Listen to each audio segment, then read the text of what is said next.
Ayer yo dije, en la proyección que calculamos, estamos duplicando el número de casos cada 3 días.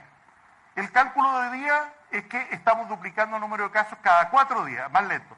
Mañana a lo mejor es cada 2 días, cada 3 días. O sea, todo esto tiene una variabilidad, porque estamos hablando de una partícula que se ve solo al microscopio electrónico, que no podemos predecir su comportamiento. ¿Qué pasa si este virus muta de una forma más benigna?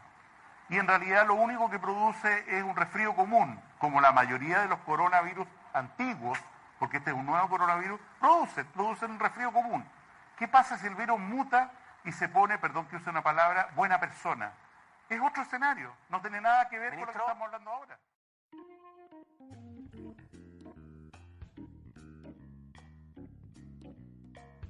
¿Cómo están, chicos, chicas? Espero que estén súper bien en sus casas.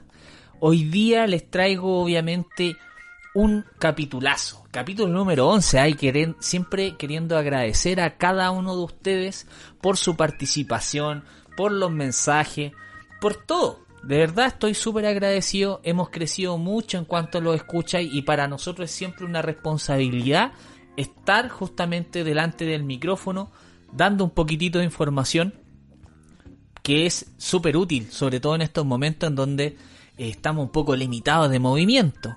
Hoy día los invito cordialmente a que presencien un tema que es bastante interesante y que incluso hasta hace unas semanas atrás se cuestionaban de que si aquellos virus que estamos justamente en esta pandemia pueden volverse buenos o no.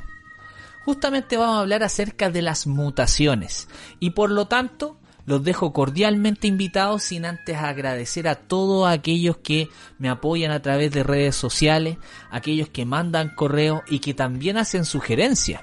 Sobre todo esto que lo agarro justamente de una de las sugerencias y que espero que sea de su agrado. Así que vamos entonces con el capítulo. Hablar de mutaciones es un tema realmente fascinante, sobre todo si pensamos en que tenemos la facultad incluso en la actualidad de poder manipular genéticamente microorganismos para fines propios en términos de nuestra civilización. Actualmente utilizamos las mutaciones para múltiples beneficios, ya sean clínicos, ya sean agrícolas, ya sean tecnológicos, etcétera, etcétera, etcétera. Hablar de mutaciones no es solamente hablar de X-Men, como lo plantean algunos. Tampoco es hablar de Hulk. Generalmente una mutación no te va a transformar en Hulk. Sin embargo, nosotros somos cada uno un tipo de mutante distinto que forma parte de una gran población, de una especie determinada y que obviamente tiene, y gracias a las mutaciones, la capacidad de poder adquirir ciertas cualidades que nos permiten prevalecer en este planeta. Cuando hablamos de mutaciones, estamos haciendo referencia analógica a lo mismo que nosotros tenemos cuando recibimos un paquete de cartas selladito. Al momento de abrirlo, nos damos cuenta que cada una de esas cartas se encuentra ordenada de una manera particular, por color, por número, por pinta, y que cuando nosotros nos ponemos a jugar, empezamos a hacer distintos cambios en esta secuencia. Eso básicamente es una mutación. Cuando nosotros tenemos una mutación, podemos tomar este grupo de cartas que llamamos ADN y podemos introducir, podemos sacar, podemos cambiar un orden del material genético en comparación básicamente con la porción original genéticamente hablando. Nosotros tenemos un pool, una secuencia de ADN, la cual está siempre sujeta a distintos tipos de cambios. Esos cambios en el material genético, al transmitirse a la descendencia, justamente hacen referencia a las mutaciones y a su tremenda importancia a nivel evolutivo. Según la teoría sintética de la evolución, que habla desde una perspectiva moderna de la biología acerca de los eventos que Charles Darwin plantea dentro de la selección natural y la teoría de la descendencia con modificación, harían referencia entonces a que el motor de la evolución justamente está en las mutaciones. Sin embargo, también tenemos que mencionar de que nuestro material genético recombina y no solamente intercambia material genético con el mismo propio, Por ejemplo, si hacemos referencia del crossing over para poder generar espermatozoides y óvulos que estén disponibles para la reproducción, sino incluso con otros organismos. Por lo tanto, la recombinación y las mutaciones son elementos clave en lo que nosotros llamamos variabilidad genética y que nos caracteriza como individuos únicos, no solamente en términos visuales, sino también en términos genéticos, dentro de una especie. Las mutaciones tienen distintos tipos de orígenes y de hecho justamente vamos a hablar de eso en este capítulo. Hablando primero de las mutaciones inducidas. Las mutaciones inducidas son mutaciones en donde se conoce el agente mutagénico. Este agente mutagénico o mutágeno es el elemento que va a causar el cambio en este material genético. Si nosotros hablamos de mutaciones espontáneas, hablamos de mutaciones al azar y por lo tanto no conocemos el agente que lo causa. Si nosotros hacemos una balanza que permitiera amasar la tasa de mutaciones que hay entre mutaciones espontáneas y inducidas, claramente las mutaciones inducidas tienen una tasa de mutantes mucho mayor a la espontánea, dada su intencionalidad. Y dentro de ellas están todas las que nosotros conocemos y que, por ejemplo, están asociadas a cánceres, pero no necesariamente a cánceres. Hay que recordar que las mutaciones van mucho más allá de una componente maligna, sino que en realidad son parte de nuestra vida cotidiana, al ser un elemento que nos genera variabilidad y por lo tanto influye a nivel evolutivo. Así como nosotros hablamos de las mutaciones y que no son todas malas, efectivamente cuando hacemos referencia a un evento mutacional tiene distintos efectos a nivel de una célula o de un organismo pluricelular. Por ejemplo, si nosotros hacemos referencia a cuáles son los posibles productos de estas mutaciones, tenemos distintos tipos de productos. Si nosotros hablamos de productos de las mutaciones, generalmente estamos hablando de un producto proteico, una proteína que va a ser parte fundamental de nuestras células, o de algún elemento que sea regulador de la expresión génica y que va a traer proteínas. Por lo tanto, también de manera indirecta hay otros elementos que van a influir sobre la producción de una proteína, valga la redundancia, sintetizada a nivel celular. Y por eso nosotros tenemos mutaciones que conocemos como silentes. Básicamente una mutación silente trae como consecuencia un cambio en un aminoácido, pero que sin embargo ese cambio en el aminoácido que compone a la proteína no causaría ningún tipo de cambio en la funcionalidad de esa proteína. Tenemos también mutaciones missense o mutaciones de pérdida de sentido, en donde el cambio que genera este aminoácido o la secuencia aminoacídica no llega a ser lo suficientemente fuerte, ya no llega a ser lo suficientemente consistente y genera una proteína que tiene una disfunción ligeramente anormal. Sin embargo, también tenemos mutaciones con pérdida de sentido. Básicamente, lo que hacen las mutaciones de pérdida de sentido es generar una lectura a la célula en donde le permitiría, o más bien dicho, le impediría leer un libro completo y lo dejaría leyendo hasta la mitad.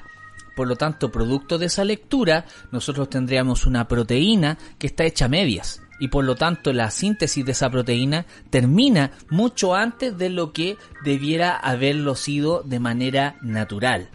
En el caso de las mutaciones missense, simplemente tenemos un cambio, pero ese cambio no afectaría la estructura proteica, pero sí levemente su funcionamiento, o si bien quizá no interfiere o interfiere en su estructura, pero la proteína estaría levemente más íntegra que una mutación sin sentido. En la sin sentido, básicamente, la síntesis cesa de manera drástica. Durante mucho tiempo se hicieron preguntas con respecto a las mutaciones. Si bien estas mutaciones surgían de manera espontánea o eran producto de una presión selectiva, hablando de lo que plantea Darwin con respecto a de que el ambiente es el que va presionando a los organismos hacia la evolución. Y justamente en el año 1943, bastante tiempo ya, Luria y Delbruck, ya dos grandes científicos de renombre que incluso son parte de la historia de Watson, les recomiendo los libros que escribe James Watson, uno de los colaboradores respecto a la estructura del material genético, de cómo se van vinculando distintos científicos de la época y que nosotros actualmente los mencionamos generalmente en los libros o en las clases. Ellos plantean un experimento muy elegante y concluyen precisamente de que las mutaciones tienen un carácter preadaptativo. ¿Qué significa eso? Que si nosotros tenemos un pool, una gran cantidad, una población de bacterias, cada una de esas bacterias tiene un genoma relativamente distinto entre sí.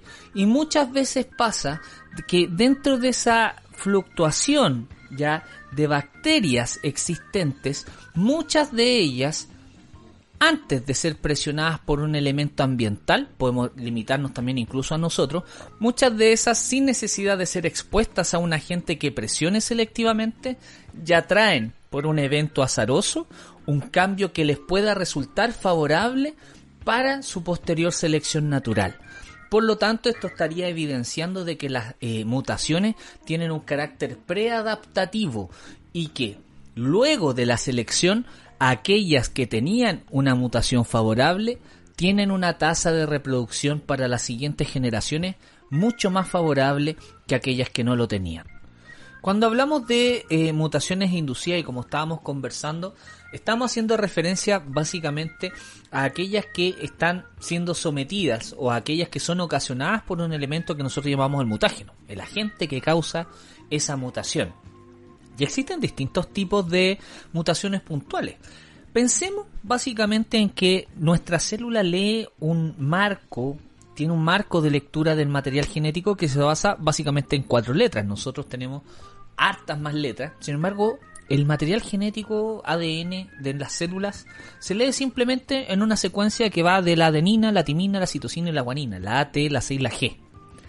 Eso implica una gran secuencia larguísima y que nuestra célula va leyendo para la síntesis de proteínas.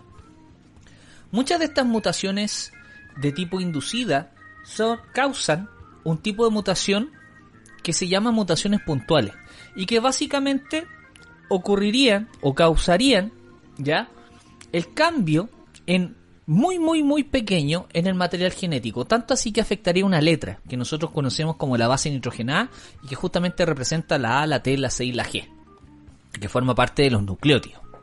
Cuando hablamos de estas mutaciones puntuales, básicamente podemos tener distintos tipos de mutaciones puntuales que nosotros llamamos primero de sustitución.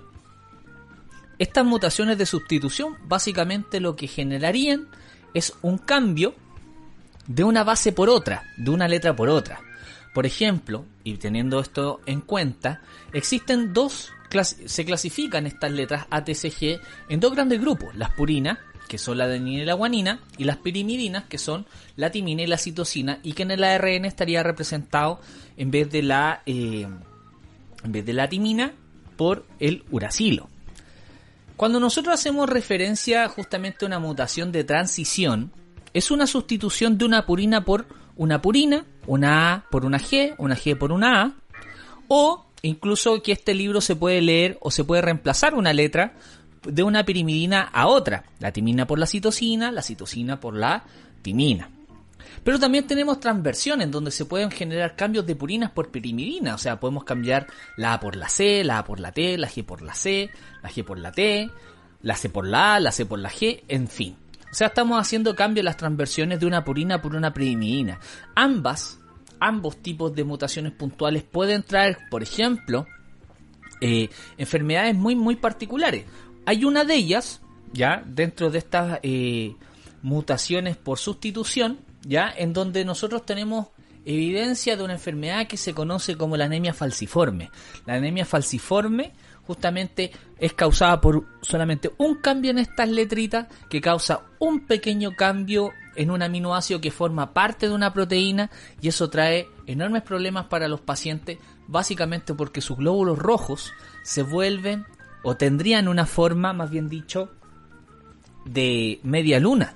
Y por lo tanto, a diferencia de la forma discoidal, o más bien dicho, esta forma de dona que tiene el glóbulo rojo normal, traería problemas para poder transportar oxígeno. Tiene una vida mucho más corta que un glóbulo rojo normal. El glóbulo rojo normal tiene aproximadamente 120 días de duración, y por lo tanto eso afectaría claramente la calidad de vida